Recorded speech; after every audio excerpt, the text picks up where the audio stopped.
আল্লাহ পাকের আরশ আজিমটা তো এত বড়, আজও পর্যন্ত আল্লাহর কোন ফেরেশতা আল্লাহর আরশ এত বড়, আল্লাহর আরশটা ঘুরে দেখতে পারে নাই যে আরশটা কত বিশাল। তো ফেরেশতা মনে মনে ভাবছে আমার তো 18,000 পাখা, আমি তো চাইলেই আল্লাহর আরশ আজিমটা পুরো একটা চক্কর দিতে পারি, তো একটু দেই না। যখন মনে মনে ভাবছে আল্লাহর আরশ দেখবে, আল্লাহ পাক তখন বোঝাইতে যায় কিরে চান্দু তুই আমার আরশ দেখবি, 18,000 পাখা লয়া আমার আরশ আজিম কত বড় তুমি দেখতে চাও। আল্লাহ দেখলেন বেয়াকুব 18,000 পাখা নিয়ে আমার আরশ দেখতে চায়। ফাজাদাহুল্লাহু আজনিহাতাম মিসলাহা, আল্লাহ পাক তারে আরো 18,000 অতিরিক্ত পাখা দিলেন। ফাকানা লাহু 36 আলফা জানাহ, আগে ছিল পাখার সংখ্যা 18,000, এবার হলো 36,000। বা আমার ফাআওহাল্লাহু ইলাইহি আইয়ুহাল মালাকতির, এবার আল্লাহ তারে বললেন চান্দু তুমি আমার আরশ দেখবা, ঠিক আছে এবার দেখো 36,000 পাখা তোমারে দিলাম, এই 36,000 পাখা নিয়া এবার তুমি আমার আরশ আজিমটা একটা দৌড় দিয়া ঘুইরা চক্কর দিয়া দেখো তো দেখি কতটুকু দৌড়াইতে পারো। ইমামে কুরতুবী লেখেন ফাতারা মিকদারা 20 আলফা সানা, ওই ফেরেশতা চোখের পলক নয়, বছর নয়, 100 বৎসর বা শতাব্দী, 1 শতাব্দীও নয়, ওই ফেরেশতা একে একে 36,000 পাখা লইয়া 20,000 বৎসর দৌড়াইছে।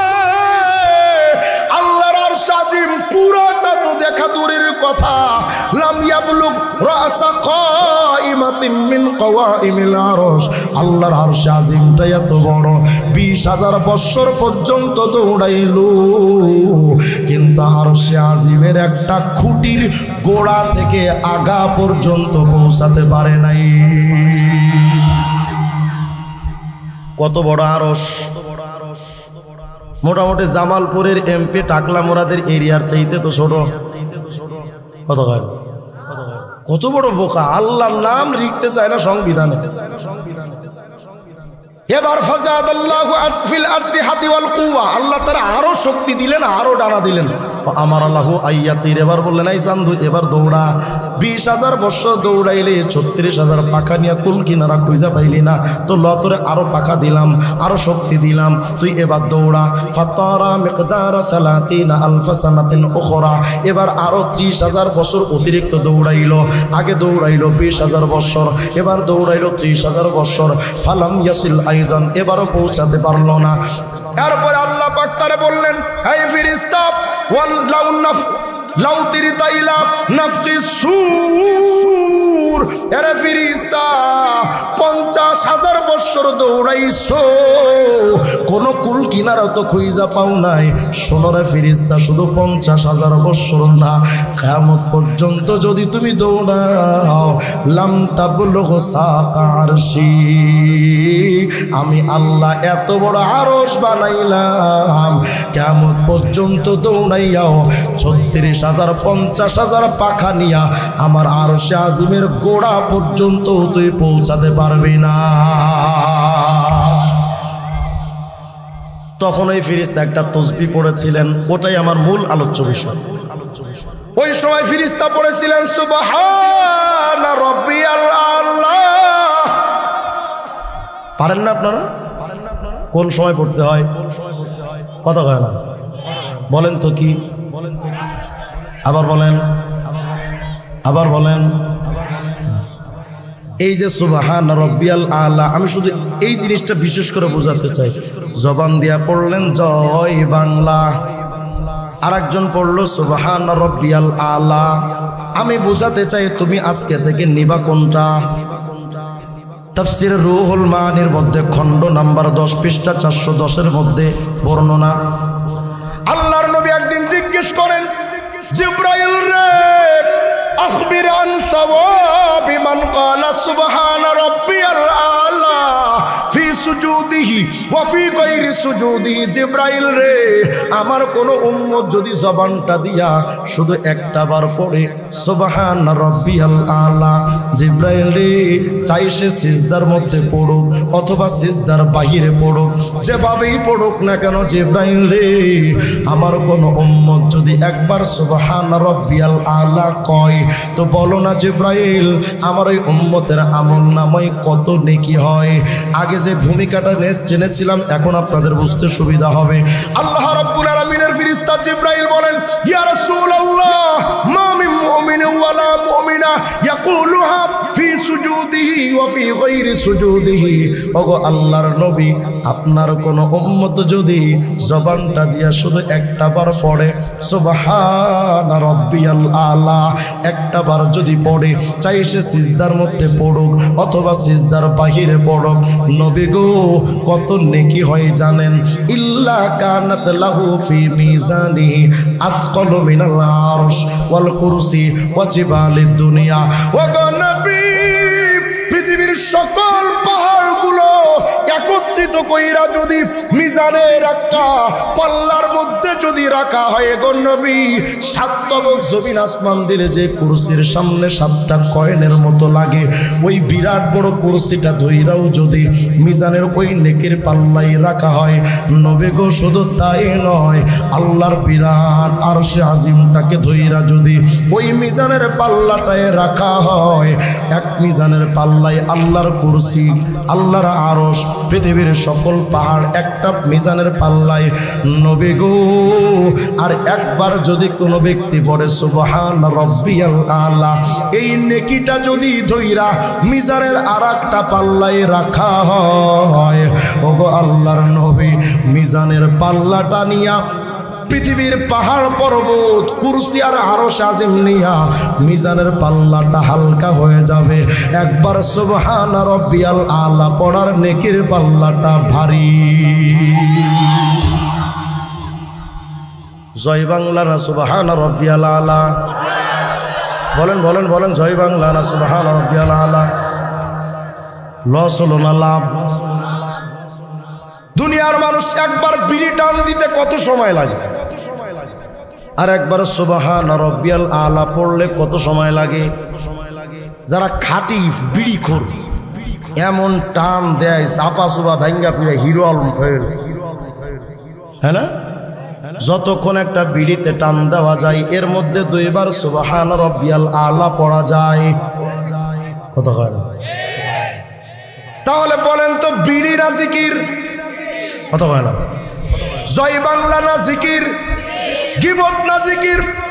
এই মুমিন, এই জবানটা দিয়া মানুষের নামে একটাবার গীবত আর শিকায়ত সমালোচনা করেছো, শুধু এক সেকেন্ড সময় নিয়ে তুমি বললা লোকটা ভালো না, এতটুকু বলছো, এক সেকেন্ড সময় লাগছে যে লোকটা ভালো না, মিথ্যুক, লোকটা চিটিং বাজ, এতটুকু বলছে।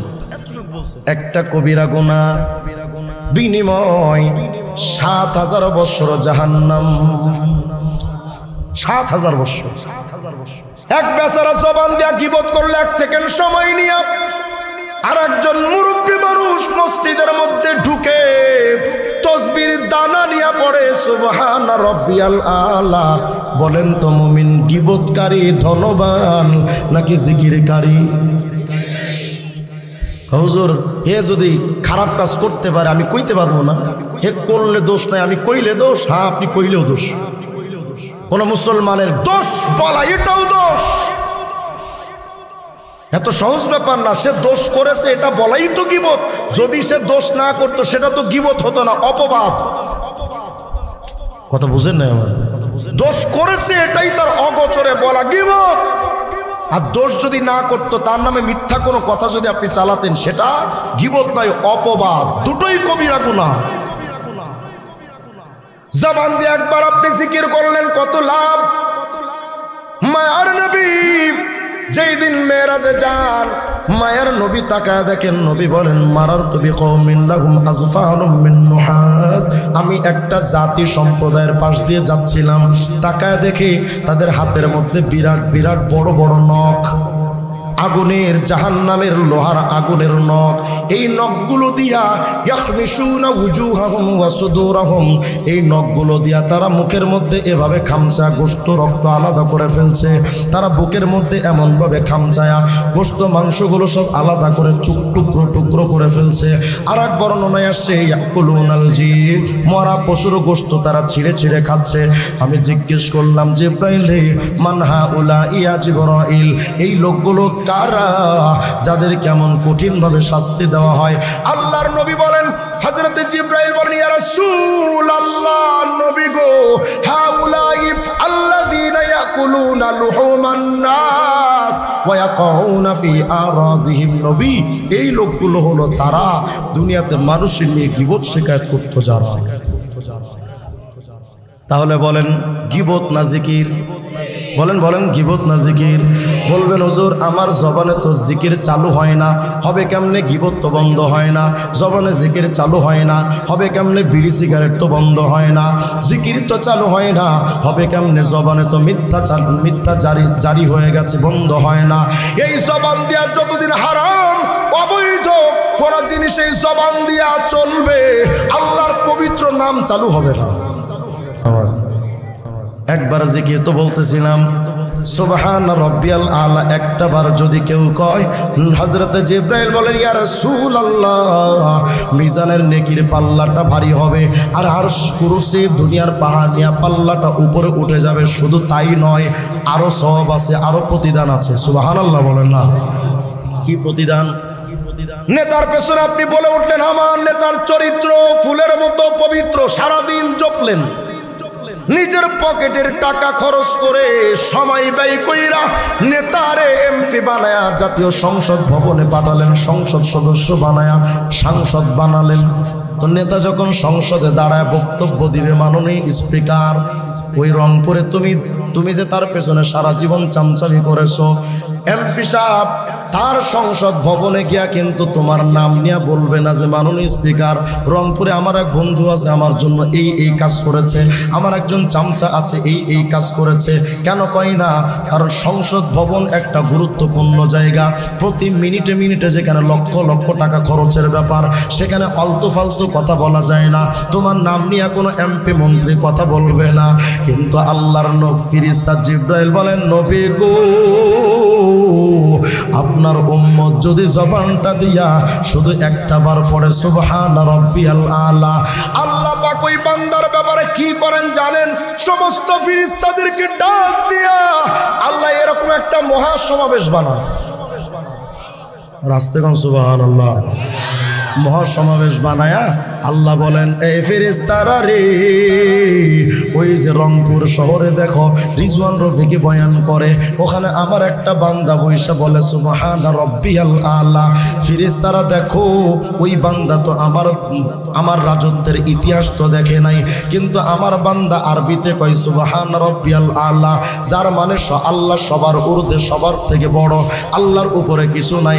আল্লাহ বলেন, ফেরেশতা আসলেই তো আনা ফাওকা কুল্লি শাই, আমি আল্লাহ তো সবার উপরে, লাইসা ফাওকি শাই, আমার উপরে তো কিচ্ছু নাই ফেরেশতা, কিন্তু আমার বান্দা তো কোনোদিন আমারে দেখে নাই। না দেখা আমার বান্দা, আমার না দেখা অদৃশ্যভাবে এমন একটা সাক্ষ্য দিল, এরে ফেরেশতা আমার বান্দা তো আমার ব্যাপারে এমন একটা কাজ করেছে, আমি আল্লাহর তো একটা দায়িত্ব আছে। এই ফেরেশতা ইশহাদু ইয়া মালাইকাতি, এই ফেরেশতারা তোমরা সাক্ষী থাকো, আন্নি কদ গফারতু লিআবদি, আমি আমার এই বান্দার জিন্দেগির গুনাহগুলো মাফ করে দিলাম। বলেন না সুবহান রাব্বিয়াল আলা?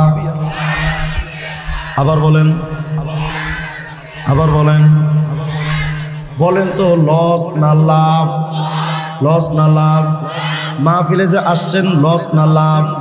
চায়ের দোকানে বসে কিছু মানুষে কয় দূর, এখন মাহফিলে গেলে হেদায়েত হয় না, কি হইব মাহফিলে যায়?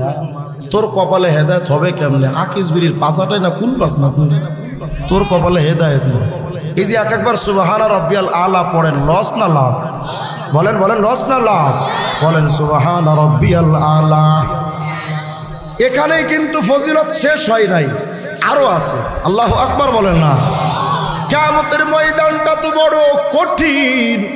ওই কিয়ামতের ময়দানে কেউ কাউরে তো চেনে না, বাপ ভাইয়ের চেনে না, ভাই বাপের চেনে না, সন্তান বাপের চেনে না, মা তার সন্তানরে চিনবে না, বন্ধু তার বন্ধুরে চেনে না, বিবি তার স্বামীরে চিনে না, আপনজন বলে কেউ থাকবে না। আল্লাহ বলেন বান্দা, ফাইদা নুফিখা ফিস-সূর ফালা আনসাবা বাইনাহুম, ওই সিংহায় ফুৎকার যখন দিবে কেউ কারো সম্পর্ক থাকবে না, একজন আরেকজন থেকে আলাদা হয়ে যাবে। কিয়ামতের ময়দানে একটা নেকির জন্য কত বান্দা কত কষ্ট করবে। হযরতে কুরতুবী রাহমাতুল্লাহ আলাইহি তার একটা কিতাব আছে, কিতাবুত তাযকিরা, এটার মধ্যে ছোট্ট একটা ঘটনা এনেছেন। কিয়ামতের ময়দানে একটা বান্দার একটা নেকির জন্য বড় বিপদ হয়ে যাবে, একটা নেকির জন্য। আল্লাহ বলবেন, এই চান্দু, একটা নেকি হলে তুই জান্নাতে যাইতে পারবি, নেকি তো নাই, কেমনে যাবি? তো যা, তোর আপন মানুষ আছে না, এদের কাছ থেকে একটা নেকি নিয়ে আসো, আমি আল্লাহ তোমার জান্নাতে দিয়া দিব। এই বান্দার নেকি একটা পাওয়ার জন্য নিজের বিবির কাছে যাবে, যা বলবে, বিবি রে আইয়ুবালিন কুনতু লাক, বলো আমি তোমার কেমন স্বামী ছিলাম, হাজবেন্ড হিসেবে আমি তোমার কেমন ছিলাম, একটু বলো না। তো স্ত্রী তার স্বামীর ভূয়সী প্রশংসা করবে যে আপনি এমন এমন স্বামী ছিলেন, আপনার কোনো তুলনা চলে না, অথচ নিয়ে আলাইহি ভূয়সী প্রশংসা করবে। স্বামী তখন বলবে, বিবি যেহেতু এত কষ্ট করে আমি তোমার জন্য এটা সেটা করেছি, ফাইন্নী আতলুবু মিনকি হাসানাতান ওয়াহিদা, বিবি রে আমি কিচ্ছু চাই না, শুধু আজকে কিয়ামতে একটা নেকি তোমার কাছে চাই, তুমি যদি একটা নেকি দাও আমি জান্নাতে ঢুকে যাইতাম। বিবি তখন ডেকে বলে, চান্দু মা আইসারা মা তলাপটা, কত সহজে না আপনি আমার কাছে নেকি চায়া বসতেন, কিন্তু স্বামী যতই নেকি চান লাভ হবে না। খিফতু আইয়া খিফা মিজানি, আমার বড্ড ভয় হয়, না জানি আজকে আমি নেকির পাল্লা, আমি যদি আপনার একটা নেকি দেই, না জানি আমার নেকির পাল্লাটা হালকা হয়ে যায়। নেকি দিব না, দূর হয়ে যান। বাবা তার সন্তানের কাছে গিয়ে বলবে, বাজান গো একটা নেকি আমারে দে না, আজকে কিয়ামতে একটা নেকি হইলে আমি চট করে জান্নাতে ঢুকে যাইতাম। বাবারে একটা নেকি কি আমারে দেওয়া যায়? সন্তান একই কথা বলবে, খিফতু আইয়া খিফা মিজানি, আমার ভয় হয় না জানি আমার গুনাহের পাল্লাটা ভারী হয় কিনা, নেকির পাল্লাটা হালকা হয় কিনা, আমার বড্ড ভয় হয়। কিয়ামতে কেউ কাউরে নেকি দেবে না, একটা নেকি এতটা দাম, এতটা দাম। কিন্তু শোনেন মোমেন, এক সেকেন্ডে কত নেকি কামাই করা যায়। সূরা লুকমানের 27 নং আয়াতের মধ্যে আল্লাহ পাক বলেন, ওয়ালাউ আন্না মা ফিল আরদি মিন শাজারাতিন আকলাম ওয়াল বাহরু ইয়ামুদ্দুহু মিন বাদিহি সাবআতু আবহুর মা নাফিদাত কালিমাতুল্লাহ। আওয়াজ দিয়া কোন আল্লাহু আকবার। এমন আমল খুশি হয়ে যাবে। আল্লাহ বলেন, বান্দা দেখ, পৃথিবীর সকল গাছগুলো যদি কলম হয়, শুনতেছেন কি নাকি বিরক্ত হচ্ছেন আপনারা? এই আলোচনা তো এখন মাহফিলে চলে না, এখন চলে হুজুর আপনি তাহির আঙ্কেলের মতো একটু ডিজে গান দেন, ডিজে, তাইলে মাহফিল আপনি ভাইরাল হুজুর। আমারও তো ভাইরাল হওয়ার ইচ্ছা না, এগুলোই বেশি বেশি শোনেন। আল্লাহ পাক বলেন, শোনো বান্দা, কিয়ামতের ময়দানে সমস্ত গাছগুলোরে যদি কলম বানানো হয়, আর একটা সমুদ্রের সাথে যদি লম্বা করে আরো 7টা সমুদ্র জোড়া দেওয়া হয়, তো হলো সমুদ্র 8টা। এই 8টা সমুদ্রের পানি যদি কালি বানাও, হে বান্দা, এই 8টা সমুদ্রের পানি যদি কালি বানাও আর পৃথিবীর গাছগুলার যদি কলম বানাও, মা নাফিদাত কালিমাতুল্লাহ, আল্লাহর কালেমা শেষ হবে না। কি অর্থ? এই আয়াতের তাফসিরের মধ্যে ইমামে কুরতুবী নিয়ে আসছেন, তাফসিরে কুরতুবী 13 নম্বর খণ্ডের 398 নম্বর পৃষ্ঠার বর্ণনা। হযরতে ইকরামা রাহিমাহুল্লাহ বলেন, জানো রে মিয়া, আল্লাহ কি কথা বলেছেন এই আয়াত দিয়া? আল্লাহ বুঝাইতে চান, লানাফিদাল বাহরু ক্বাবলা আইয়ান ফাদা সাওয়াবু মান ক্বালা লা ইলাহা ইল্লাল্লাহ।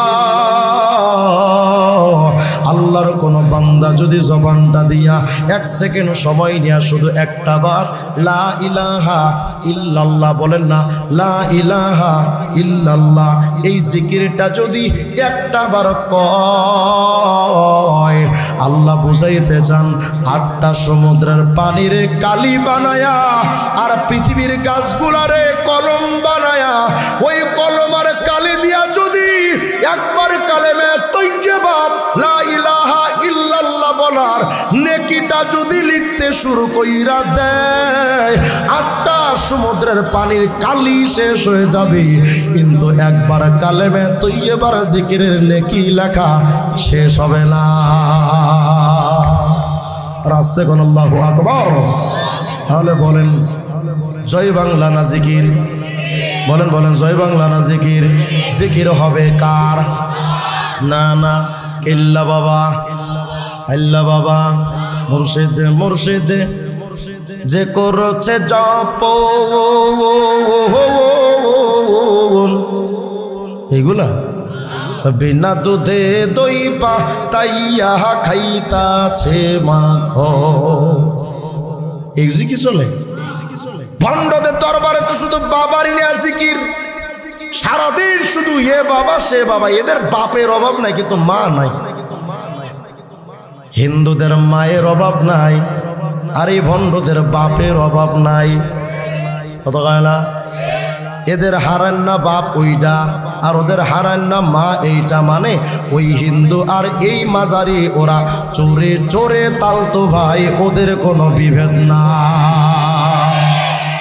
জিকির করবেন কার? সারাদিন যদি বাবা বাবা জিকির সারা জিন্দেগি করেন, 1-4 পয়সার দাম নাই। এদিকে আছে নাকি এগুলো? আল্লাহ আপনাদের বাঁচাইছে, আছে এদিকে? লা হাওলা ওয়ালা কুওয়াতা ইল্লা বিল্লাহ। জিকির হবে কার? বলেন বলেন না, জিকির হবে কার? গতকালকে দেখলাম এক বেটা জিকির করতেছে। আচ্ছা বলেন তো, ফিরিস্তারা তো জবান দিয়ে যা বের হয় সেটাই তো লেখে। যখন এরা হ্যাক্কু হুক্কু যখন লেখে বলে, ফিরিস্তারা লেখে কি? ফিরিস্তা তো বিপদে পড়েছে, তোরা কসকে এটা হারামি, আমি যে কি লিখবো আমি তো শব্দই বুঝি না। নাউজুবিল্লাহ বলেন। এমন ভাবে কুত মারে যেন মনে হয় যেন পায়খানা কষা।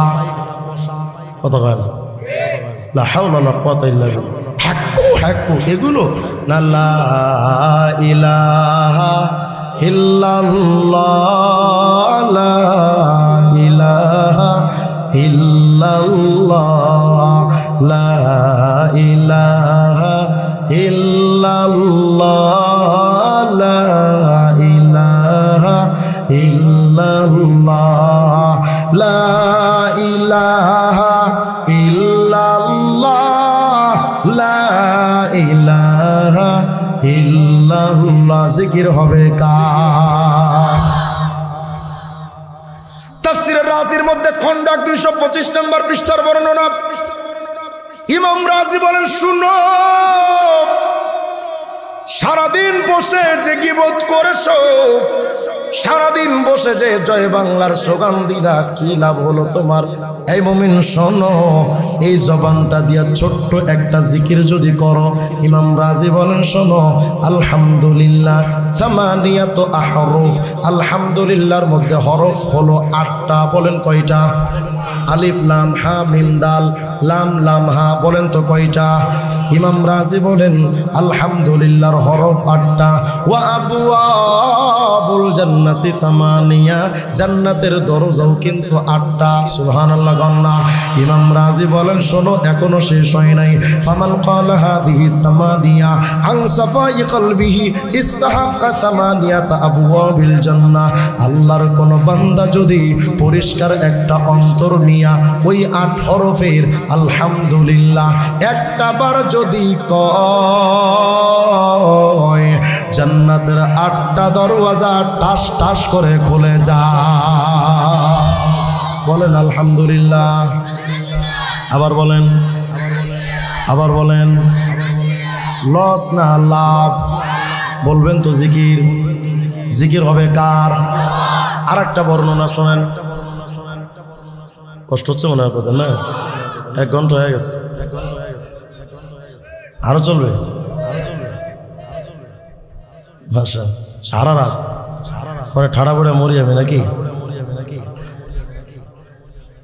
আওয়াজ দেয়া কোন আল্লাহু আকবার। সাহাবায়ে কেরামের যুগে এর একজন বিশিষ্ট তাবী, নাম তার সুফিয়ান আত-তাওরী রাহিমাহুল্লাহ, অনেক বড় বিখ্যাত বুজুর্গ আর মুহাদ্দিস। আমরা যে সমস্ত হাদিস পেয়েছি অধিকাংশ ওনাদের মধ্যস্থতায়।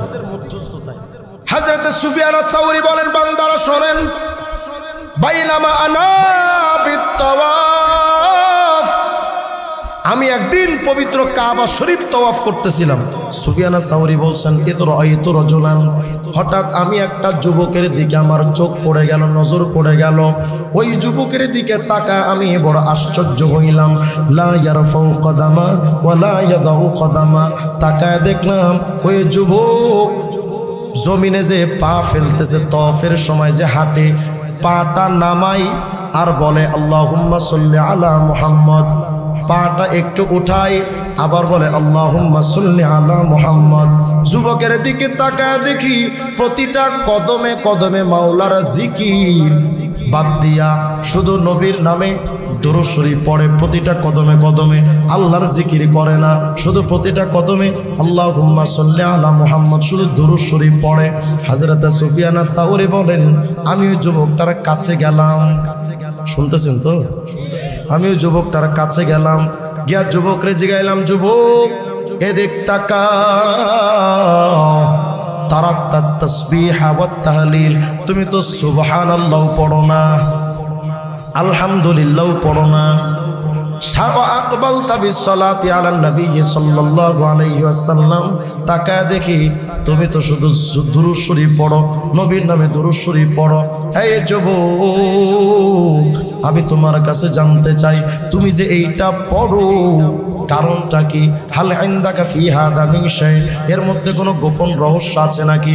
তুমি শুধু দেখি দুরূদ শরীফ পড়ো, সুবহানাল্লাহ পড়ো না, আলহামদুলিল্লাহ পড়ো না, লা ইলাহা ইল্লাল্লাহ পড়ো না, শুধু দুরূদ শরীফ পড়ো, কারণটা কি? কোনো গোপন খবর রহস্য টহস্য আছে নাকি? থাকলে আমাকে একটু বলো না।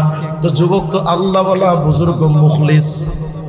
আগের জামানার বুজুর্গরা হজ কইরা মানুষে কইতো না, আর এই জামানার নেতারা হজ করতে যায় শুধু পোস্টারের নামের শুরুতে আলহাজ লাগানোর লাই।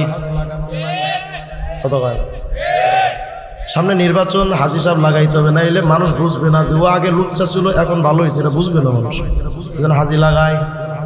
কথা কয় না? যেই নেতারা নিজের নামে আলহাজ লাগায় এগুলো টাউট। এগুলো কি কথা কয়? টাউট চিনেন না? টাটকা বাটপা। ওদের রাতের আমল একটা, দিনের আমল আর একটা। রাতে বোতল খায়, দিনে কয় তাহাজ্জুদ করছে। কথা কয় না? শামীম ওসমান সাহেব ছিল না, ওই তো আমি রাত্রে 80 রাকাত তাহাজ্জুদ করি। কথা কয় না? তুই যুবক পবিত্র কাবা শরীফ তাওয়াফ করছেন আর বারবার পড়েন আল্লাহুম্মা সাল্লি আলা মুহাম্মদ দুরূদ শরীফ। সুফিয়ান আত-তাওরী বলেন, যুবক তুমি এই দুরূদ শরীফ কেন পড়ো? যুবক ডেকে বলে, হুজুর আপনার নাম কি? ঠিকানা তো একটু বলেন, নামটাম না যাই না, আমি আমার গোপন খবর কমো না। আপনার নামটা বলেন। মান আনতা ইয়া আব্দুল্লাহ, আল্লাহর বান্দা আপনি কে? বলে আনা সুফিয়ান আস-সাউরি, বলে আমি এই জামানার সুফিয়ান আস-সাউরি। তো ওই জামানায় সবাই সুফিয়ান সাউরি নামে একজন মুহাদ্দিসের নাম জানতো, কিন্তু চেহারা চিনতো না, কারণ আগের জামানায় তো মোবাইল আর ক্যামেরা ট্যামেরা ছিল না, প্রিন্ট মিডিয়াও তো কিচ্ছু ছিল না। এই জামানার যেমন আহমদ শহীদ সাহেব পরিচিত মানুষ, বর্তমানের মামুনুল হক সাহেব যেমন পরিচিত মানুষ, ওই জামানার সুফিয়ান আস-সাউরি এত বিখ্যাত একজন বুজুর্গের নাম, মুহাদ্দিসের নাম। বলে আমি সুফিয়ান আস-সাউরি। যুবক বলে লাউলাকা গরিবুন ফি আহলি জামানিকা লামা আখবারতুকা আন হালি ওয়ালা ইত্তালাতুকা আন খবরি। এই সুফিয়ান আস-সাউরি, আপনি যদি এত বড় একজন মুহাদ্দিস আর বুজুর্গ না হতেন, সুফিয়ান রে, আমি যে গোপন খবরের কথা জানি জীবনে কোনোদিন আপনারে আমি কইতাম না, কিন্তু যেহেতু আপনি এত বড় একজন বুজুর্গ মানুষ, আপনারে বললে ফায়দা হবে, এজন্য আপনাকে বলছি সুফিয়ান রে, কেন আমি সুবহানাল্লাহ পড়ি না, আমি দুরূদ রাইকা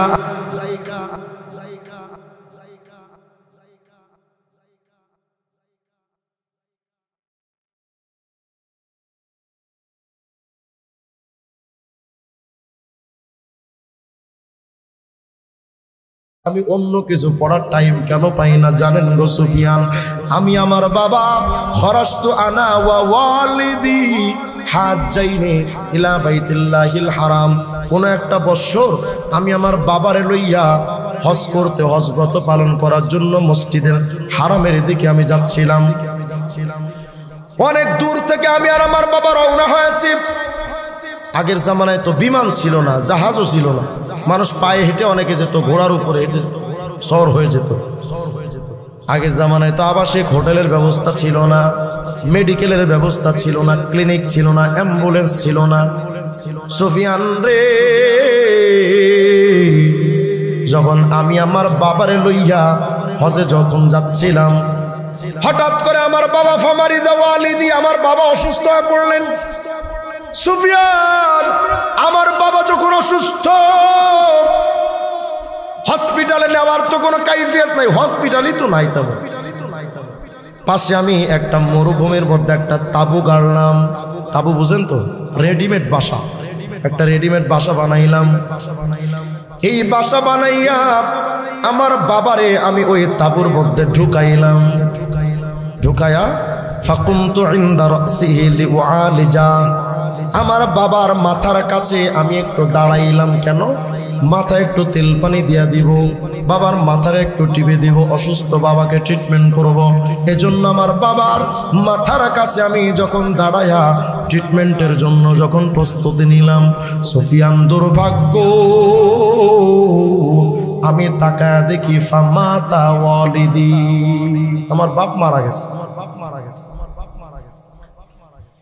এই মরুভূমির মধ্যে আমার বাবা হঠাৎ মারা গেলেন। কি বিপদ! এই মরুভূমির মধ্যে আমি আর আমার বাবা, আর তো কেউ নাই। কেমনে আমার বাবার আমি দাফন করব? সন্তান হয়ে বাপের মৃত্যু যন্ত্রণাটা আমি কেমনে বা সহ্য করব? সুফিয়ান, আমি বড় পেরেশান হয়ে গেলাম। চতুর্দিক থেকে পেরেশানি, ডিপ্রেশন আমাকে চেপে ধরলো।